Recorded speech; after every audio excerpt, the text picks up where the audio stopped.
Bonjour à tous, c'est Aurélie, j'espère que vous allez bien. Aujourd'hui, on va faire un petit bilan de mes 13 ans de minimalisme parce que ça fait 13 ans cette année. J'ai commencé en 2011 à m'intéresser au minimalisme, que j'ai commencé à faire du tri chez moi, que j'ai commencé à m'alléger du superflu. Et je trouve que c'est intéressant de faire comme ça régulièrement un petit bilan parce que je continue à apprendre des choses puisque je suis toujours sur ce chemin.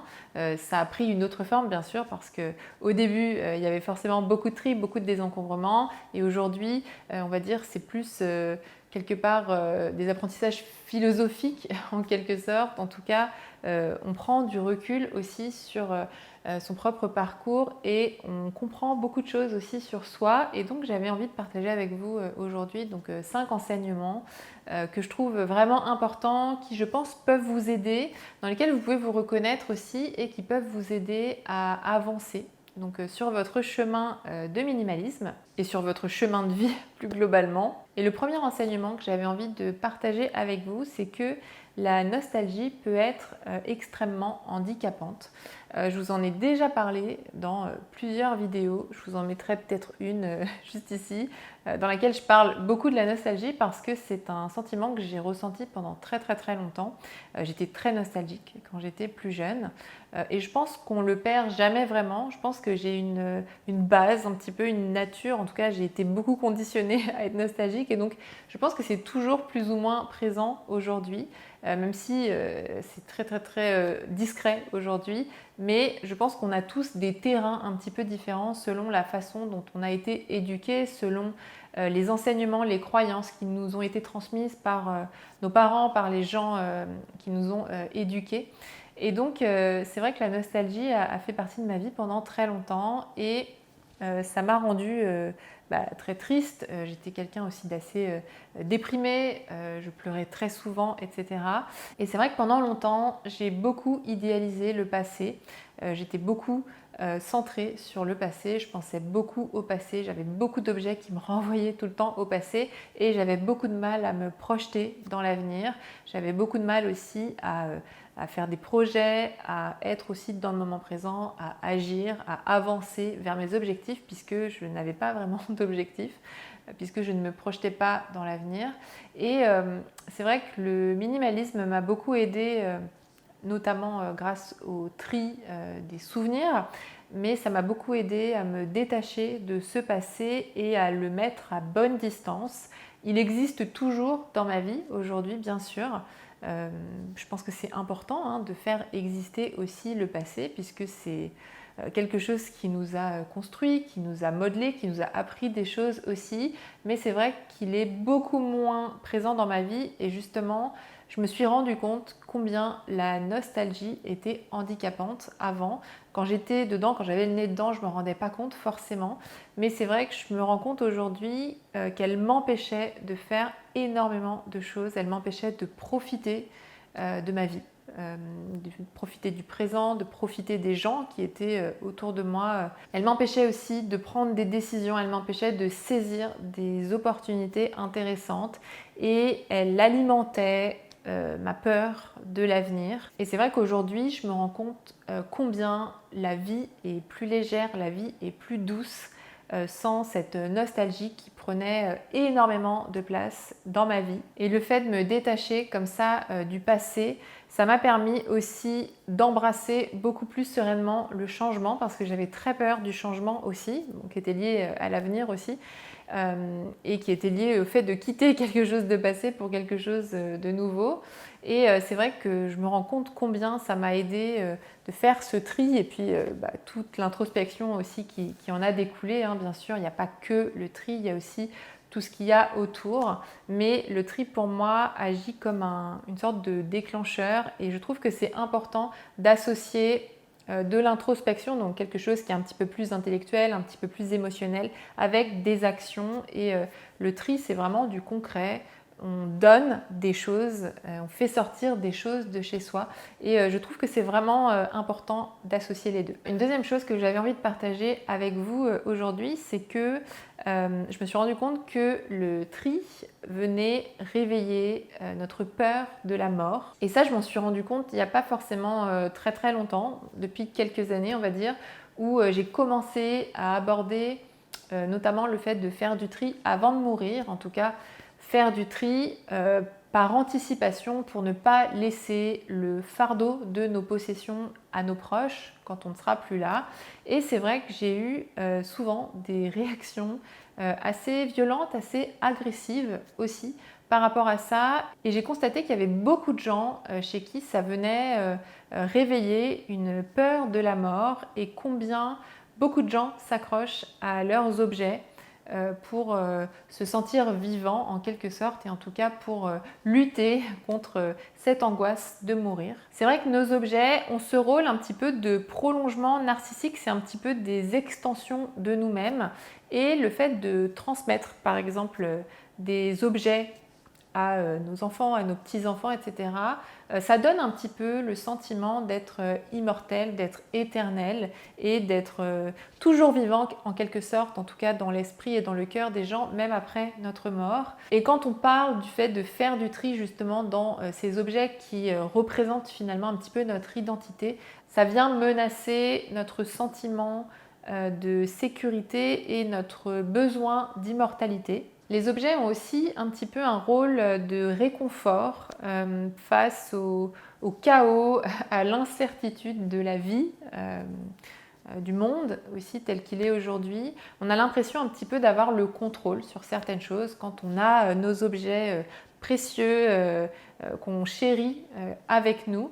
Et le fait d'imaginer s'en séparer, ça peut être très angoissant. Et il y a même des gens qui m'ont dit qu'ils ne voulaient pas faire de tri de peur de précipiter leur mort, comme si le fait de faire du tri, ça allait les faire mourir plus vite. Donc voilà, je trouve que c'est un sujet sur lequel il est important de réfléchir. Est-ce que vous pensez à votre mort? En tout cas, est-ce que c'est un sujet que vous abordez avec vos proches ou est-ce que c'est un sujet que vous évitez à tout prix? Personnellement, dans mon entourage, il y a des gens qui refusent de parler de ce sujet-là, du fait de vieillir, de mourir. Et c'est vrai que moi, je trouve ça assez dommage parce que je trouve qu'en parler avec ses proches, ça permet déjà de dédramatiser le sujet, en tout cas de se familiariser avec le sujet et parfois de mettre en place des choses qui vont faciliter un petit peu cette étape-là, même si ça n'empêche pas la souffrance et il y a plein de choses qu'on ne peut jamais anticiper, mais parfois on peut mettre en place des choses pour vivre cette étape-là plus sereinement, en tout cas pour les proches qui restent. Donc voilà, n'hésitez pas à me dire quel est votre rapport justement avec ce sujet-là dans les commentaires par exemple. Ensuite, un troisième enseignement que j'avais envie de vous transmettre aujourd'hui et que le minimalisme m'a appris, c'est qu'il ne faut jamais attendre pour faire ce qui est important.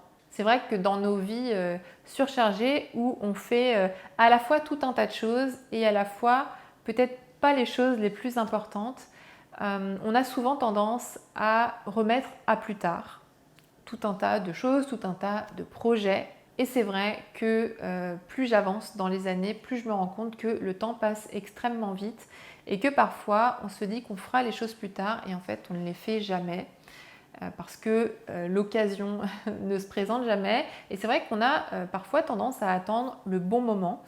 Par exemple, il y a des gens qui voudraient se lancer dans le tri, mais pour qui c'est pas le bon moment, qui attendent peut-être d'avoir plus de temps, d'être moins occupés, d'être plus disponibles, etc. Et finalement, ils ne s'y mettent jamais.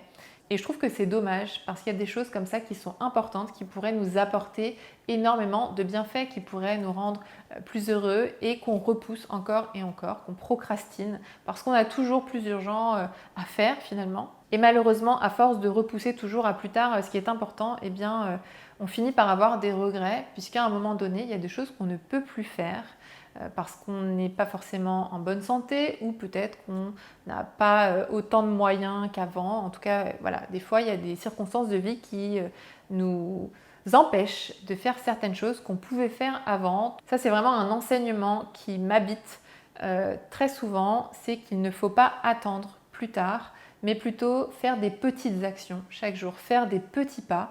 On n'est pas obligé de faire les choses parfaitement. Par exemple, si vous voulez faire du tri, n'attendez pas d'avoir tout un week-end pour désencombrer toute votre maison d'un coup, mais faites plutôt des petits pas chaque jour, des petites choses, un petit tiroir par-ci, un petit tiroir par-là, une petite armoire par-ci, une petite armoire par-là. Et c'est vraiment le fait de faire des petites choses chaque jour, de faire des petits pas vers nos objectifs, vers des projets qui nous tiennent à cœur, qui vont nous permettre d'avancer vers la vie qu'on a envie de vivre, vers un quotidien qui est épanouissant. Et je trouve que c'est très satisfaisant d'avoir ce sentiment comme ça, d'avancer, même si c'est doucement, mais voilà, on avance doucement mais sûrement. Ensuite, le minimalisme m'a aidé à revoir ma définition de la richesse. Je pense que comme beaucoup de gens, j'avais une définition qui était surtout liée à l'argent, au matériel, aux possessions, etc. J'avais le sentiment que être riche, finalement, c'était avoir beaucoup d'argent, pouvoir s'acheter tout ce qu'on voulait, consommer à outrance, etc. Et c'est vrai que ce parcours minimaliste, ce parcours de simplicité volontaire m'a beaucoup fait changer d'avis là-dessus. J'ai vraiment revu ma définition de la richesse et en fait je me suis rendu compte petit à petit que je me sentais riche de ce que je n'avais pas. C'est très bizarre à dire comme ça, mais c'est totalement vrai. Je me sens riche de ce que je n'ai pas. C'est-à-dire que pour moi, aujourd'hui, acquérir des biens, c'est plus une contrainte que quelque chose de positif. Et ne pas acheter, c'est plus de liberté, moins de contraintes, moins de dépendance, moins d'obligations, moins de stress. Et donc, je me sens vraiment riche de ce que je n'ai pas parce que je me sens plus libre, je me sens plus épanouie. Et pour moi, quand je me revois comme j'étais avant, ou quand je vois des gens aussi aujourd'hui qui achètent tout le temps des choses, qui ont besoin d'avoir par exemple beaucoup d'argent pour s'offrir des choses de valeur, etc.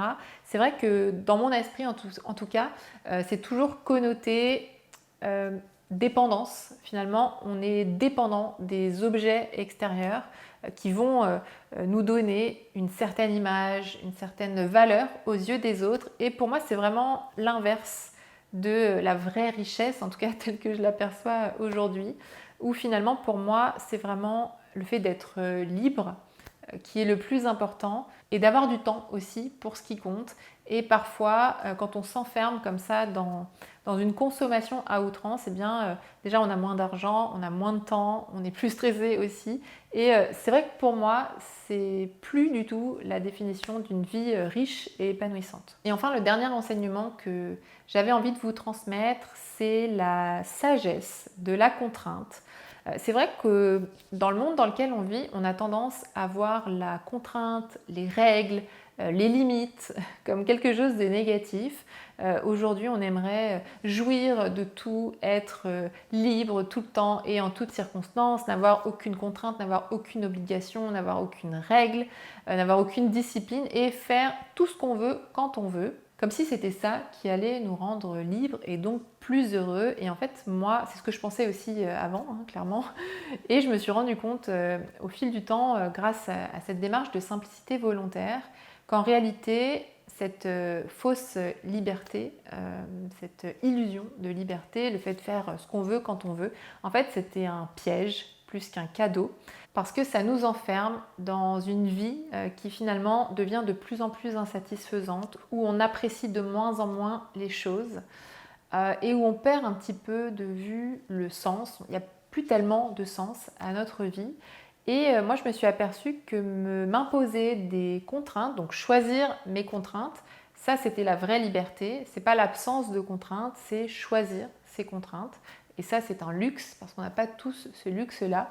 Mais quand on choisit ses contraintes, quand on choisit de s'auto-discipliner, quand on choisit des règles de vie à suivre, quand on choisit une philosophie de vie à suivre, un mode de vie à suivre, et notamment le minimalisme, eh bien, en fait, on est beaucoup plus libre et donc beaucoup plus heureux, beaucoup plus satisfait au quotidien. c'est pas du tout une prison comme certaines personnes le pensent, parce qu'il y a certaines personnes parfois qui me disent que voilà, le mode de vie minimaliste, suivre comme ça un mode de vie avec des règles, c'est vraiment une prison, c'est vraiment s'obliger à faire des choses.